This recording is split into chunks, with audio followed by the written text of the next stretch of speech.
Good morning. Um, so I have a really strong testimony of the gospel of Jesus Christ. I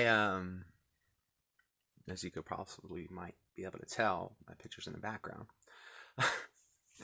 But I come from a life in the streets. For instance, I grew up kind of in the streets. My family came from Hawaii. Um, my mom and dad. My dad never had a dad.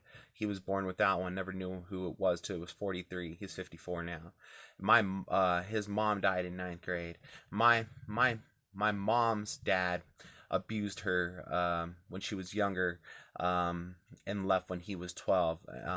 Went through sexual abuse, and my mom's mom sought after her romance life, and uh, at that point too. And so my mom and dad got together around 15, 16 years old, and her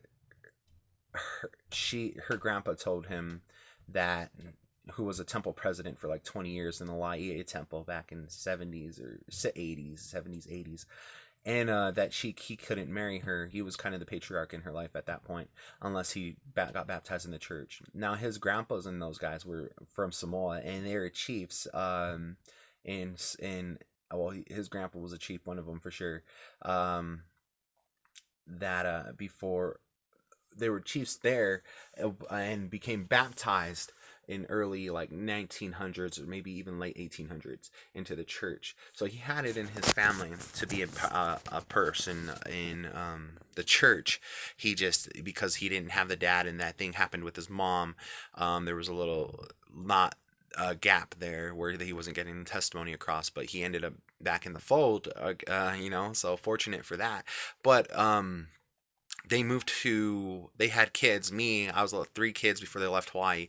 My two older brothers, who were about 11 or 12 or something like that, and me, who I was about 4 when we left Hawaii. And we went to to Washington.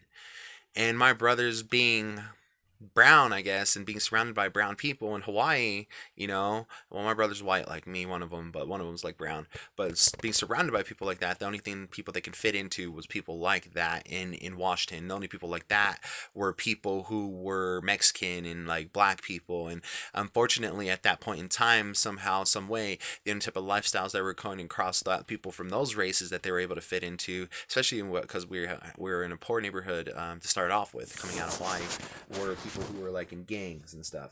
And so they got into gangs, and by the time I got to 5 and 6 years old, I was I was basically born into watching my brother them. And as a kid, you lean to your brother and them almost more than your mom and dad them, or maybe you do, because I felt like I did. But that's kind of how my brother them got into that lifestyle, and how I kind of got into the lifestyle. And I mean, it was at the time when Tupac was still alive and Snoop Dogg was just coming out with CDs and stuff, and all that. That music, all this generation looks back on and thinks is original from is was I was the kid, and they were in that lifestyle as it was coming out, and we're all the corruption. I mean, all the fighting going on between the East and the West Coast and stuff like that. And so I grew up in the streets environment. Although my mom and dad were only like listen to Hawaiian music, like Grease Lightning music, and because they're from Hawaii, they're more Americanized. They listen to oldies and Motown and country music. My mom more, um, but me and my brothers were different, and my mom then didn't necessarily have the best mother and fathers to go off of to teach us the gospel, so they were kind of blank a little bit. A lot of areas they're missing out. They didn't were doing the scripture settings and all those things. um they weren't saying their family prayers. They didn't have that installed in them. They didn't have that raising up. But and so we missed that. They put us in Boy Scouts and things like that. They did really good, as mother and father. They always had food and clothing, shelter. They always had a house. I mean, they're in a nice house now. We were in a house in Hawaii. They've always had a house for us and clothing and shelter. They always did good in that area of the gospel. We were in a house in Hawaii. There were basically no dry walls. That was the house we were living in. We were, no dry walls. like no carpet, possibly just, I mean, just carpet that you lay down, little woven carpet, all different colors and things. And people remember those with little strips at the end, on each side of them, of that material. Um, but I mean, I come from the streets growing up. That's where I have experience in, I guess you can say.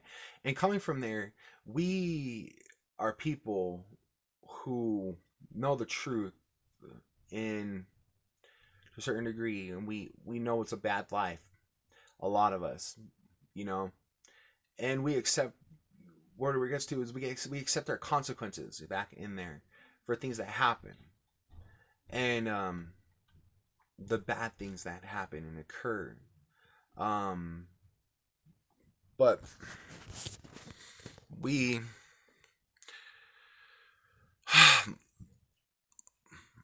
okay.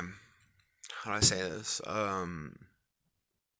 When we do what we do, we're not necessarily wanting people to feel bad about us.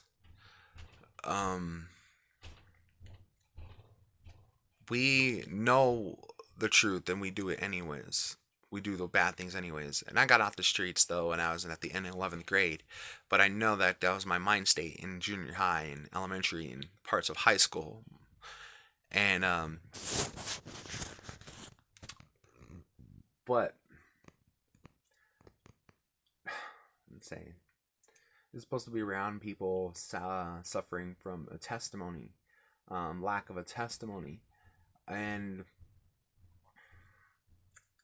as one thing I'm trying to say is people know sometimes what's the truth and they don't care, um,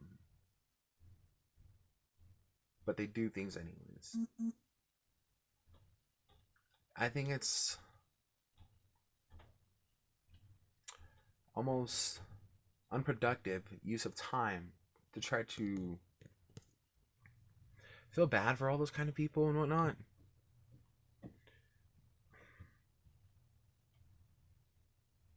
When they don't want you to feel bad for them. Um, and I just have a personal testimony of the lifestyles and the mindsets that I've come across that is the way they are. And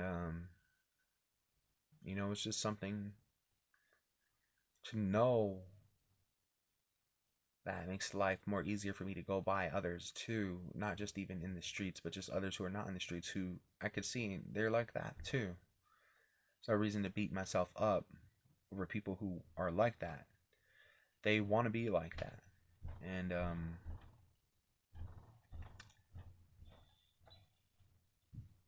it's just it just makes it easier to go about life for them and us to a certain degree.